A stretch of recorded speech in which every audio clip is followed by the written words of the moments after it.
Captain Hyun-Soo Park stood on the bridge of the UES Indomitable, staring at the massive wall of alien ships that blocked their path home. His crew worked quietly at their stations, trying not to show their fear. The alien fleet was huge. 3,000 warships, each one the size of a city, floated in perfect formation near Jupiter. "Sir, they're sending a message," reported Communications Officer Da-Yoon Shin. Her voice was steady, but her hands shook slightly as she worked the controls. "Put it on screen," Hyun-Soo ordered.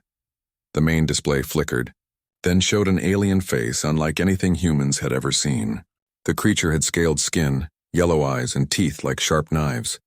When it spoke, the translation system made its voice sound cold and emotionless. "I am Admiral Vextar of the Galactic Hegemony. Your species will surrender immediately. You have 72 hours to comply with our demands. Resist and your world dies." The transmission ended, leaving the bridge in complete silence. Hyun-Soo felt his heart pounding. The alien ships were so advanced that the Indomitable looked like a toy boat next to them, but he had a job to do. "Set course for Earth," he commanded. "Maximum speed." The journey home took 18 hours. During that time, Hyun-Soo watched the alien fleet follow them like hungry sharks. They never attacked, but they never left either. They were making a point. Earth belonged to them now. When the Indomitable reached Earth orbit, the planet was in chaos. Every news channel showed the alien ships. People filled the streets, some praying, others fighting, many just crying. The government buildings in every major city were surrounded by crowds demanding answers. In the Emergency Council chamber deep beneath New Geneva, President Ji-woo Kim sat at a large round table with the most powerful people on Earth. The room was silent except for the quiet hum of air recyclers. Everyone was reading the alien demands on their tablets. Population limit of 2 billion. Read Admiral So-Young Choi, her voice filled with disgust. "That means they want to kill 5 billion people. They want us to give up 90% of our technology," added General Tae-min Lee. "No more computers, no space travel, no advanced medicine.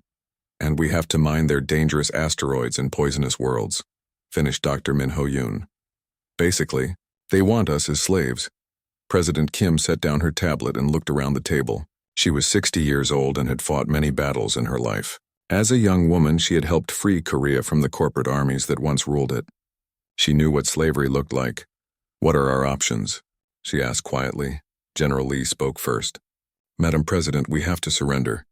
Look at those ships. We have 200 warships. They have 3,000. Each of their ships could destroy one of our cities by itself." "He's right," said Defense Minister Kyung-hwan Choi. "Our weapons can't even scratch their shields. This isn't a fight we can win." But Admiral Choi shook her head. "If we surrender, we're not really alive anymore. We become animals in their zoo. Is that better than dying free?" Dr. Yoon pulled up a holographic display showing the alien fleet. "I've been studying their formations and behavior. These species are old, very old. They think in patterns that go back thousands of years. They expect us to be afraid." "We are afraid," said General Lee. "Any sane person would be afraid. But maybe that's our advantage," Dr. Yoon continued. "They've conquered hundreds of species. Every single one surrendered when they saw this fleet. They don't know how to handle a species that says no." President Kim stood up and walked to the large window that showed Earth's night side. Millions of lights twinkled below, each one representing families, dreams, and hopes for the future.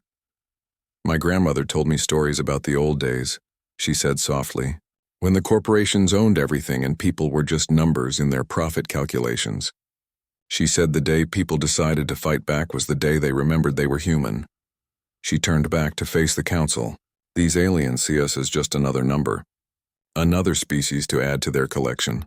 But they don't understand something important about humans." "What's that?" asked Admiral Choi. President Kim smiled, but it wasn't a happy smile. It was the smile of someone who had made a dangerous decision. "We're too stubborn to know when we're beaten." The debate continued for hours. Outside, the crowds grew larger and more desperate. Some people tried to build shelters. Others gathered in churches and temples. A few even tried to launch their own small ships to escape the solar system. Captain Park stood in the observation deck of the space station above Earth, watching his homeworld spin slowly below. His sister Yoon Seo, a scientist working on alien technology research, stood beside him. "What do you think?" she asked. I think we're about to do something very stupid, he replied. But maybe stupid is what they don't expect. Back in the council chamber, President Kim called for a final vote. All in favor of surrender? 3 hands went up, including General Lee's. All in favor of resistance? 4 hands went up, including Admiral Choi's and Dr. Yoon's. President Kim looked around the room one more time. These were good people trying to make an impossible choice, but she knew what her grandmother would have done. Then it's decided, she said. We fight. As the 72-hour deadline approached, Captain Park received new orders. He was to approach the alien fleet under a white flag and deliver Earth's response. His crew prepared for what they all knew might be a one-way trip. The Indomitable left Earth orbit and slowly approached the massive alien fleet. The enemy ships were even more frightening up close. Their dark metal hulls seemed to absorb light, making them look like holes in space itself. Incoming transmission from the alien flagship, reported Dayun. Put them through, Captain Park ordered. Admiral Vextar appeared on screen again. His yellow eyes seemed to glow with satisfaction. You bring your world's surrender document? Captain Park took a deep breath. I bring our world's answer. The transmission from President Kim began broadcasting on every frequency. Her voice was calm and clear as she spoke words that would change the galaxy forever. We, the United Earth Federation, reject your ultimatum. We will not surrender our freedom. We will not accept slavery. Furthermore, we hereby declare war on the galactic hegemony and all who support the oppression of free peoples. The alien bridge fell silent. Admiral Vextar's expression showed complete confusion. In 50,000 years of galactic history, no species had ever declared war on the hegemony. Your reign of terror ends here, President Kim continued. Today, Earth stands up. Tomorrow, the galaxy stands up. Freedom is not negotiable. Captain Park watched as chaos erupted across the alien fleet. Ships that had maintained perfect formation for days suddenly broke apart as commanders tried to contact their superiors. The concept of defiance was so foreign to them that they didn't know how to respond. But eventually they remembered what they came to do. The bombardment of Earth was about to begin. Admiral Vextar stared at the human transmission for several long minutes after it ended. Around him, his bridge crew whispered in their own languages, all expressing the same confusion. In the galactic hegemony's long history, this had never happened before. Sir? Asked his second-in-command, a tall creature with blue skin and 4 arms. What are your orders? Vextar's scaled fingers drummed against his command chair. The human response made no sense. They had seen the fleet. They knew they couldn't win. Yet they declared war anyway. It was like a mouse declaring war on a lion. Send word to the High Council, he finally said. Tell them the humans have refused our offer. On the human ship Indomitable, Captain Park watched the alien fleet's confusion with growing hope. Dr. Yoon had been right. These creatures didn't know how to handle defiance. Sir, I'm picking up massive communication traffic from their fleet, reported Dayun. They're talking to each other constantly now. What are they saying? Park asked. The translation system is having trouble with some of it, but they keep using words that mean impossible and error and malfunction, she replied. I think they believe our message was a mistake. Engineer Hee-Jin Nam looked up from her console. Captain, I've been studying their ship formations. They haven't changed position in 3 days. They're not prepared for a fight. They expected us to surrender. Park nodded. That gave them a small advantage, but not much. How long until our special package is ready? 30 minutes, sir, Hye-Jin replied. Every nuclear weapon in the solar system is moving into position. The plan was desperate and probably suicidal. Earth's entire nuclear arsenal, missiles, bombs, and even the reactors from old power plants, was being moved into position around the alien fleet. The idea was to detonate them all at once, creating a massive electromagnetic pulse that might disable the alien ship's electronics and shields. It was the kind of plan that only worked in movies. But it was the only plan they had. Back on Earth, the planet was preparing for war. In the command bunker beneath Seoul, General Dong-hyun Kang was organizing the defense of the major cities. His officers looked at the tactical displays showing the alien fleet's probable landing zones. They'll go for the capitals first, he told his staff. New Geneva, Seoul, Tokyo, New York. They want to cut off our command structure. Sir, how do we fight ships that size? Asked Colonel Yoo-jin Oh, a young officer who had never seen real combat. Kang smiled grimly. He had fought in 3 different wars and learned that size wasn't everything. "We don't fight their ships, Colonel.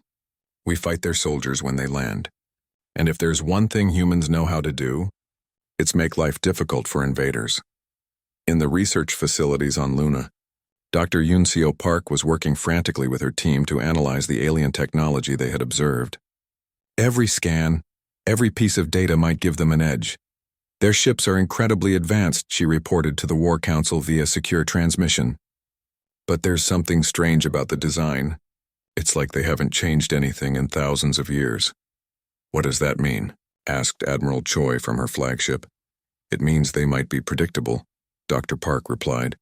"If they use the same tactics they've always used, we can plan for that."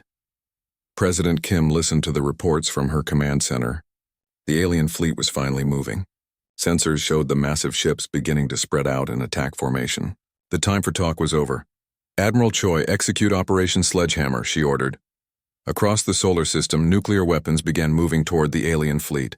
Old satellites, mining robots, and even converted cargo ships carried their deadly loads into position. Most of the delivery systems wouldn't survive the trip, but they only needed to work once. On the Indomitable, Captain Park received confirmation that all weapons were in position. He looked around his bridge at his crew. They were young, scared, but determined. They knew they were probably going to die, but they were going to make their deaths count. "Da-un, open a channel to all human ships and installations," he ordered. "Channel open." "Sir, this is Captain Park to all Earth forces. In 60 seconds, we're going to show these aliens something they've never seen before. We're going to show them what happens when you threaten human freedom. Stand ready." He looked at the countdown timer on his screen. 30 seconds. The alien fleet was now spread out over millions of kilometers, their weapons charging for the bombardment of Earth. 20 seconds. Park thought about his family back on Earth, about his sister still working to find ways to fight the aliens. 10 seconds. He thought about President Kim's words, about his grandmother's stories of fighting the corporations. "Execute," he whispered. Space lit up like a newborn star. 300 nuclear weapons detonated simultaneously around the alien fleet. The electromagnetic pulse was so powerful that it knocked out communication systems as far away as Saturn. For a moment, Park thought they had won. Nearly 400 alien ships went dark. Their shields collapsed, their engines dead. Cheers erupted across the human fleet. But then the remaining ships began to move. 2,600 warships, each one still capable of destroying a planet, turned their weapons toward Earth. "Incoming transmission from the alien fleet," Da-Yun reported, her voice shaky.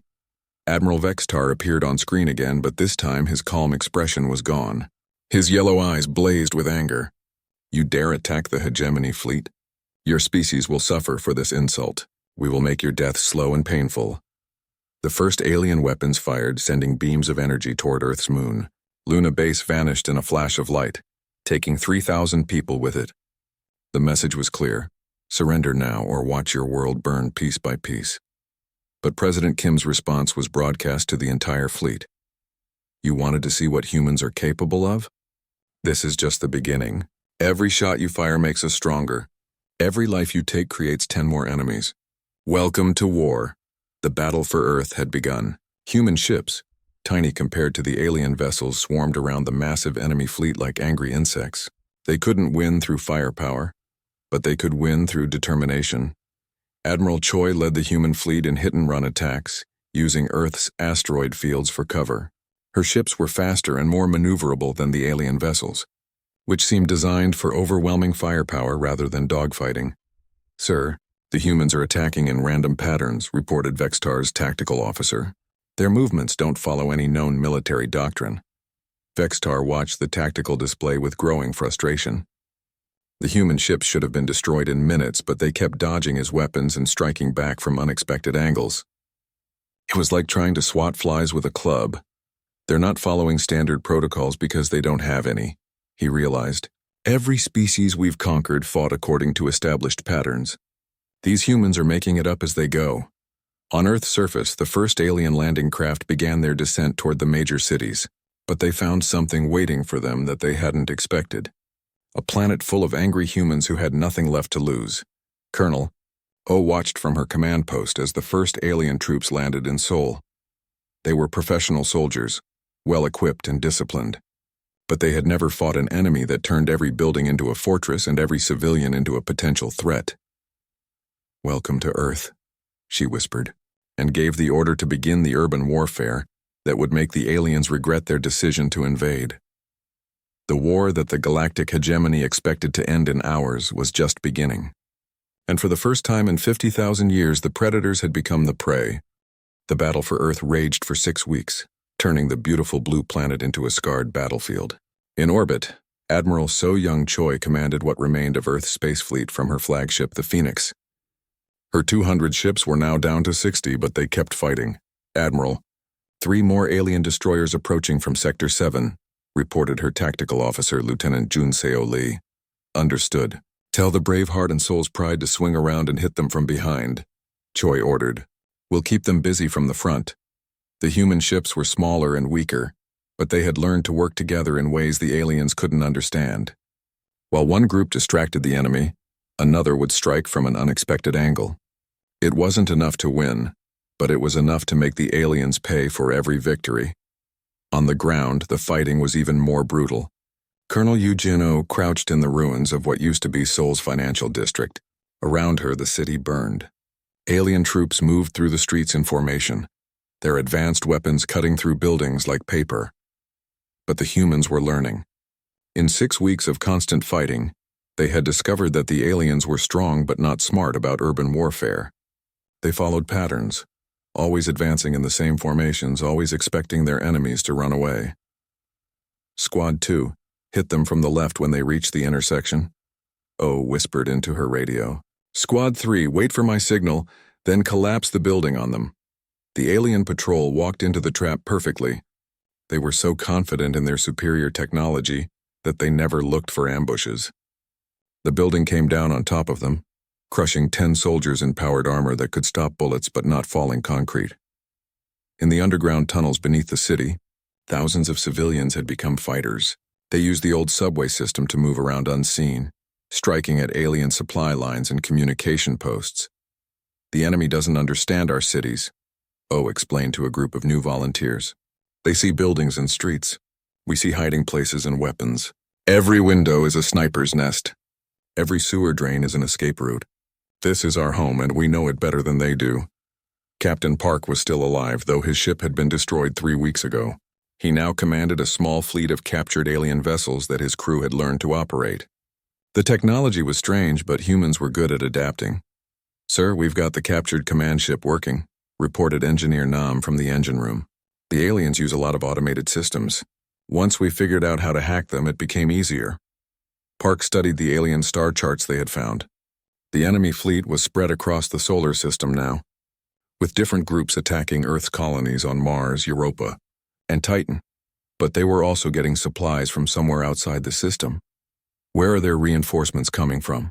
he asked his sister over the radio. Dr. Yoon Seo Park was still working in a hidden laboratory on Pluto, studying every piece of alien technology they could capture. "I think I know," she replied. "They have supply bases in other star systems. If we could find them and attack, we'd force them to defend their own territory instead of attacking ours," Park finished. "But we'd need to know where those bases are." The answer came from an unexpected source.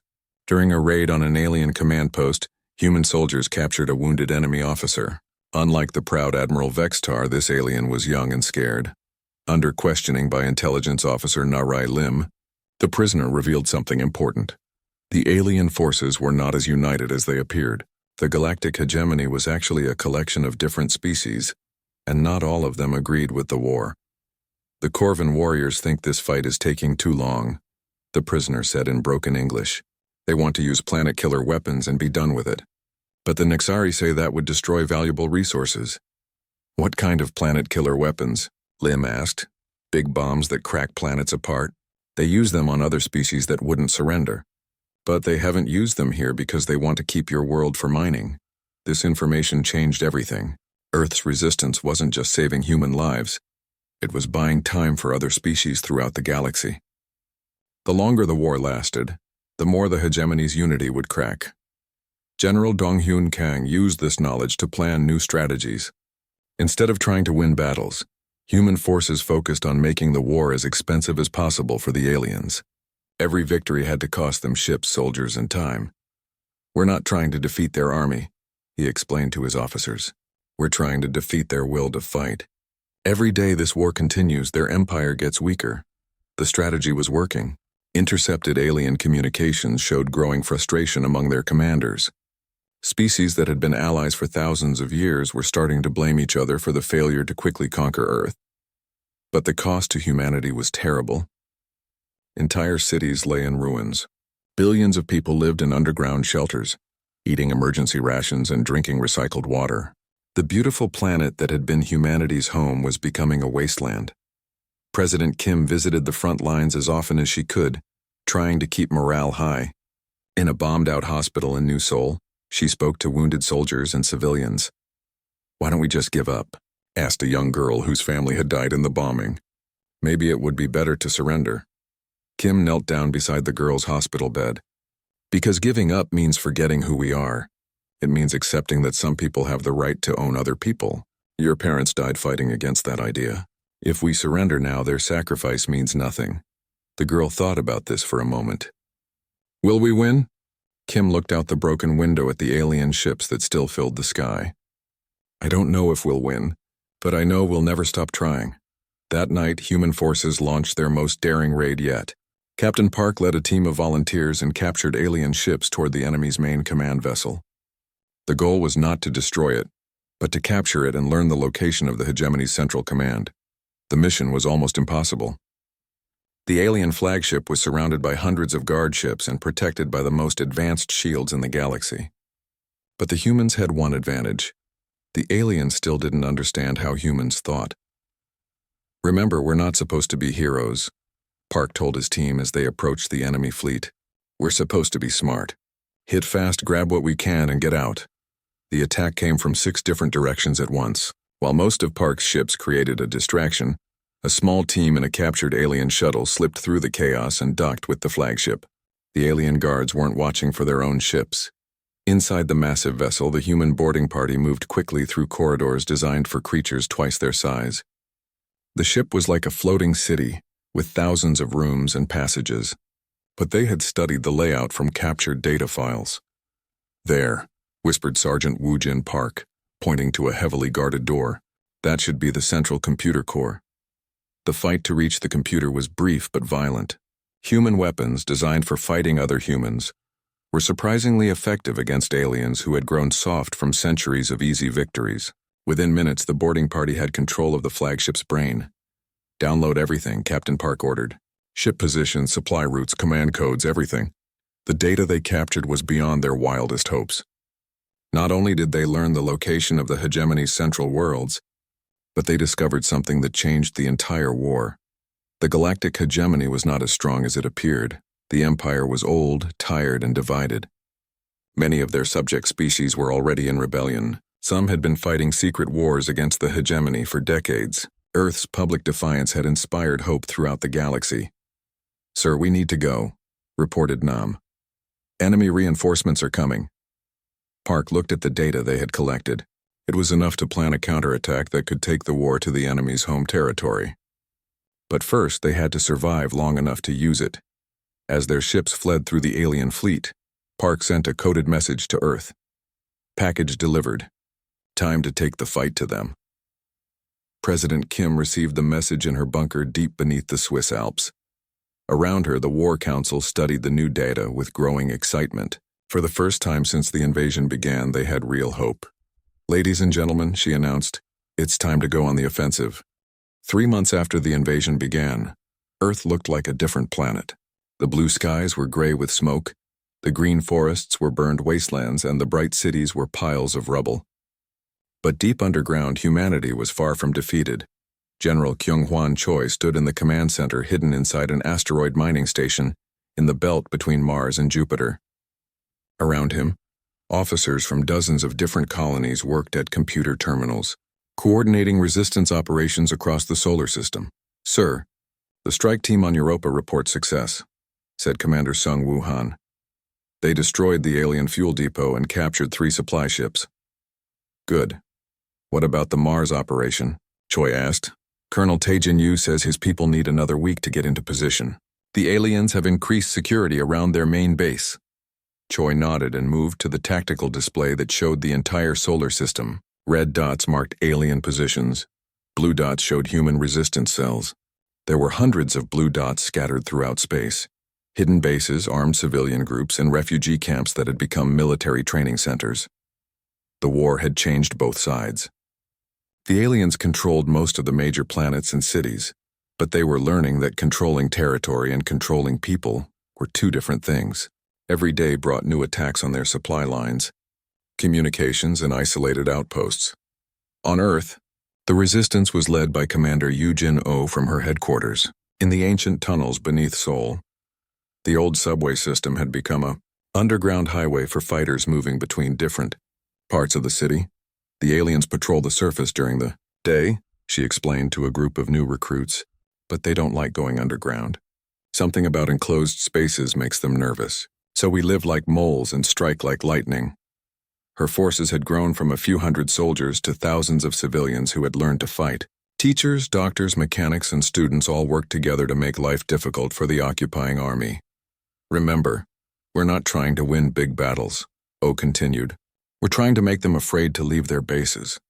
Every time they send out a patrol, we want them to wonder if they'll come back. The strategy was working. Intercepted alien communications showed growing paranoia among their ground forces. Soldiers who had expected an easy occupation were instead facing an enemy that could be anywhere and strike at any time. Dr. Yoon-seo Park had moved her laboratory to a hidden base on one of Saturn's moons. Working with scientists from across human space, she was making breakthrough discoveries about alien technology every week. The interesting thing is how old their designs are, she explained to Captain Park during one of their video calls. We found equipment that's identical to designs from thousands of years ago. They've stopped innovating. Is that good or bad for us? Her brother asked. It's very good. Their technology is advanced, but it's predictable. Once we understand how one of their systems works, we understand all of them. They don't adapt their designs for different situations.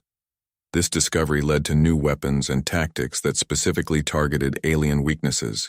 Human engineers began building devices that could jam alien communications, disable their vehicles, and even turn their own weapons against them. Captain Chung-Woo Han commanded one of the new stealth ships built in secret shipyards hidden throughout the outer solar system.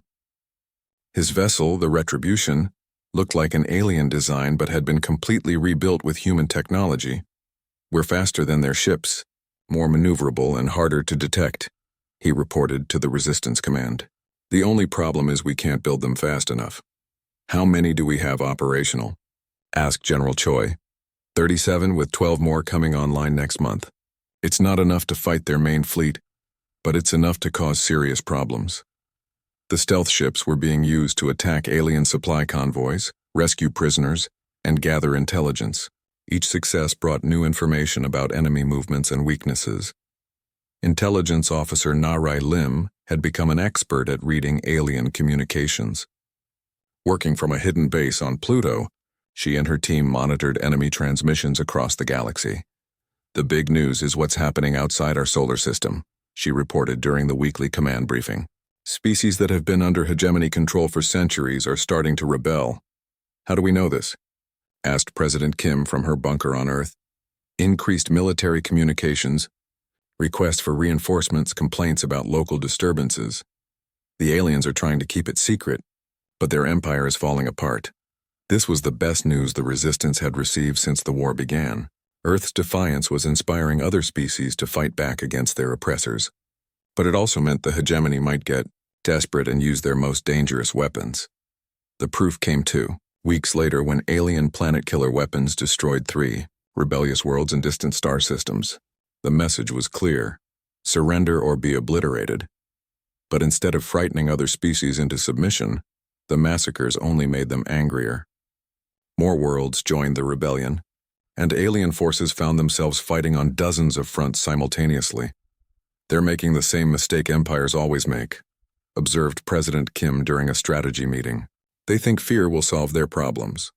But fear only works when people have something left to lose. The war was about to enter a new phase. Human forces had spent months learning to survive and adapt. Now they were ready to go on the offensive. Special Forces Captain Woo-Jin Park led the first major counterattack against an alien base on Europa. His team included soldiers, engineers, and even some former prisoners who had escaped from alien camps. The target is their main communication station, he briefed his troops. If we can capture it intact, we'll have direct access to their command network. But if we can't capture it, we blow it up and cut off their communications with the home fleet. The attack began before dawn, with human forces emerging from ice caves that had been carved out over months of preparation. The aliens had sensors watching the surface, but they never thought to look beneath the ice. Go, go, go, Park whispered into his radio as his team struck from 6 different directions. The battle was over in 20 minutes. The alien defenders were professional soldiers, but they had grown comfortable in their secure base. They weren't prepared for humans who had learned to fight like guerrillas. More importantly, the communication station was captured intact. For the first time since the invasion, humans had direct access to the hegemony's military network. What they found was better than anyone had dared hope. The galactic hegemony was not just fighting rebellions, it was losing them. 17 different species were in open revolt, and dozens more were conducting sabotage operations against their occupiers. "Sir, you need to see this," said communications specialist Da-Un Shin, pointing to a translated message on her screen. "It's from something called the Liberation Front. They're asking if humans want to coordinate attacks." Captain Park stared at the message. After months of fighting alone, they had found allies. The reply was sent immediately. "Earth stands with all free peoples. Tell us how we can help." The response came within hours. The Liberation Front was a secret organization that included members from dozens of oppressed species. They had been fighting the hegemony for decades, waiting for the right moment to strike openly. Earth's declaration of war had been that moment. "We propose joint operations against hegemony supply lines," the message read. "Your forces attack their bases in your system. Our forces attack their bases in other systems. Together we can strangle their logistics network." It was exactly the kind of coordinated strategy that could turn the tide of war, but it would require humanity to send forces outside the solar system, something they had never done before. President Kim made the decision quickly. "We've been fighting for our survival. Now we fight for everyone's freedom." Captain Park was chosen to lead the first human fleet beyond the solar system. His mission: find the Liberation Front and turn a desperate defense into a galaxy-wide war of liberation. As his ships prepared to leave for deep space, he sent a message to his sister. "We're not just defending Earth anymore. We're defending the idea that people should be free." Dr. Park's reply was brief but encouraging. "Good. It's time the bullies learned what happens when their victims fight back." The underground resistance was about to become something much bigger. The galaxy was about to learn that humans didn't just fight for themselves, they fought for anyone who wanted to be free. Captain Park's fleet jumped out of the solar system on a cold Tuesday morning, carrying humanity's hopes into the unknown darkness between the stars. His 12 ships were a mix of captured alien vessels and newly built human designs, crewed by volunteers who knew they might never see Earth again. "Jump complete," reported navigator Jun Seo Lee from the bridge of the flagship Defiance. "We're now in the Kepler system, approximately 50 light-years from home." Through the main window, Park could see a red dwarf star surrounded by several small planets. According to the Liberation Front's messages, one of those worlds was home to a species called the Corvin, former slaves who had broken free from hegemony control. "Sir, I'm detecting ships approaching our position," said Tactical Officer Da-Un Shin. "Configuration unknown, but they're not using hegemony designs." The alien ships were smaller than hegemony vessels, built for speed rather than overwhelming firepower. As they came closer, Park could see they were covered in scars from many battles. "Incoming transmission," Shin reported. The main screen flickered to life, showing a creature unlike anything humans had encountered. It stood upright like a human but had tough skin like armor, forearms, and glowing red eyes. When it spoke, its voice was deep and rough. "I am War Leader Kexton of the Corvin Liberation Fleet. You claim to be the humans who declared war on the hegemony?" "That's correct," Park replied. "I am Captain Park of the United Earth Federation. We're here to coordinate joint operations against our common enemy." The Corvin leader studied Park carefully through the screen. For 2,000 years, my people served as soldiers for the hegemony. We were bred to fight, trained to obey, and used to conquer other species. When we finally rebelled, they tried to destroy us completely. But you survived, Park observed. We survived because we remembered something the hegemony tried to make us forget: that we were not born to be slaves. Your species reminded the galaxy of this truth. For that, you have our respect. The meeting that followed changed the course of the war. Representatives from 17 different species gathered on a hidden asteroid base to form what they called the Liberation Coalition. Each species brought different strengths to the alliance. The Corvin were experienced warriors with detailed knowledge of hegemony military tactics. The Zilani were master engineers who could build ships and weapons faster than anyone else. The Thek were experts at computer systems and could hack into enemy networks. Ambassador Sun Hee-yu represented Earth at the negotiations. She was a career diplomat who had spent her life bringing people together. But this was unlike any negotiation she had ever attempted. The problem is coordination, she explained to the assembled delegates. We're scattered across hundreds of star systems.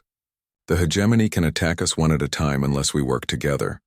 My people have developed quantum communication systems, said the Thek representative, a floating creature made of what looked like living crystal. With these devices, we can coordinate attacks across any distance instantaneously. Dr. Jae-hyun Song, Earth's expert on advanced physics, worked with the Thek engineers to install the new communication systems. Within weeks, the scattered rebellion had become a coordinated military force. This changes everything, he reported to the coalition leadership. We can plan galaxy-wide operations as if all our forces were in the same solar system. The first major joint operation targeted hegemony supply bases in 12 different star systems simultaneously. Human stealth ships, Corvin assault troops, and Zilani engineering teams struck at exactly the same moment, crippling the enemy's ability to reinforce their scattered forces. Admiral Fextar received the reports in his command ship orbiting Earth. Cleo. Attacks had destroyed months' worth of supplies and equipment, but more troubling was their coordination. The rebellion was becoming organized. Sir, we're receiving requests for reinforcements from 47 different sectors, reported his aide. Our forces are stretched thin across too many systems. Bextar studied the tactical displays showing rebel activity throughout the galaxy. The pattern was clear. The humans had somehow united all the disparate resistance movements into a single force. Contact the High Council, he ordered. Tell them we need to end this war quickly before it spreads further. The hegemony's response was swift and brutal. Planet-killer weapons were deployed against 3 more rebel worlds, turning them into lifeless rocks floating in space. The message was clear: surrender or face extinction. But the coalition's response surprised everyone, including its own members. Instead of being intimidated, more species joined the rebellion. The hegemony's cruelty had finally reached a point where fear of oppression outweighed fear of death. They've made a critical mistake, observed President Kim during a coalition strategy meeting. They've shown that they're willing to destroy entire worlds rather than lose control. Now everyone knows what surrender really means. Fleet Admiral Choi, now commanding a mixed force of human and alien ships, planned the coalition's most ambitious operation yet. The target was not a supply base or communication station, but one of the hegemony's core worlds, a planet that had been the center of their empire for thousands of years. The planet Nexus 7 controls shipping for an entire sector, she explained to her officers. If we can take it, we cut off supplies to hundreds of hegemony worlds. The attack fleet included ships from 6 different species, each bringing their own tactical advantages. Human vessels provided stealth and unpredictability. Corvin ships brought heavy firepower. Zilani vessels could repair battle damage while still fighting. Captain Sung-Woo Han led the advanced scout force in his stealth ship Retribution. His job was to map the enemy defenses and find weak points in their orbital fortifications. Sir, I count over 300 defense platforms around the planet, he reported, but they're all positioned to defend against attacks from deep space. They're not watching the system's asteroid belt. Can you get us through? Asked Admiral Choi. Give me 12 hours and a lot of luck, Han replied. The attack began just before dawn on Nexus 7. While the main coalition fleet created a diversion at the edge of the system, Han's stealth ship slipped through the asteroid belt and struck at the planet's communication centers. Within minutes, Nexus 7 was cut off from the rest of the hegemony. The orbital defenses, designed to work as a coordinated network, began fighting as individual units that couldn't communicate with each other. The battle lasted 3 days. When it was over, the Liberation Coalition controlled its first hegemony core world. More importantly, they had captured millions of enemy prisoners and vast amounts of intelligence data. Among the prisoners was Admiral Vexitar himself, captured when his ship was disabled trying to escape the system. Captain Park personally oversaw his interrogation. "Your empire is finished," Vexitar said during their first meeting. "Do you think you understand the forces you're dealing with? The hegemony has ruled the galaxy for 50,000 years. We have weapons you cannot imagine." "Then why are you losing?" Park asked quietly. Vexitar had no answer to that question. The intelligence data captured on Nexus 7 revealed the true extent of the hegemony's problems. Internal reports showed rebellions on over 200 worlds, supply shortages across dozens of sectors, and growing dissent among the ruling species themselves. "They're not just fighting us," observed Intelligence Officer Lim. "They're fighting themselves. Some of their own member species are questioning whether the Empire is worth preserving." This information led to the Coalition's most successful strategy yet: diplomatic outreach to moderate factions within the hegemony itself. Not all the ruling species were committed to endless war. Ambassador Yu led negotiations with hegemony defectors who wanted to end the conflict before their civilization destroyed itself. These secret talks revealed something extraordinary.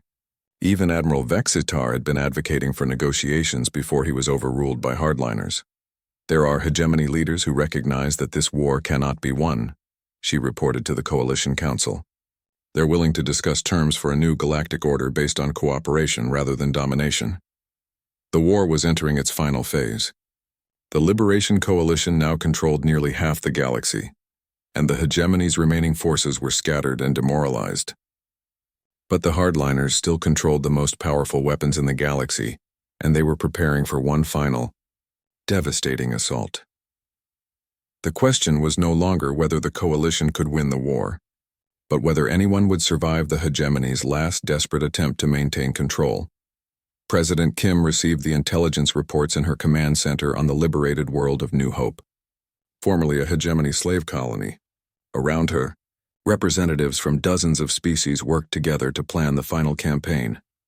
"They're gathering their remaining fleet around the Nexus Prime system," she announced to the assembled leaders. "Every ship they have left, including their most powerful weapons.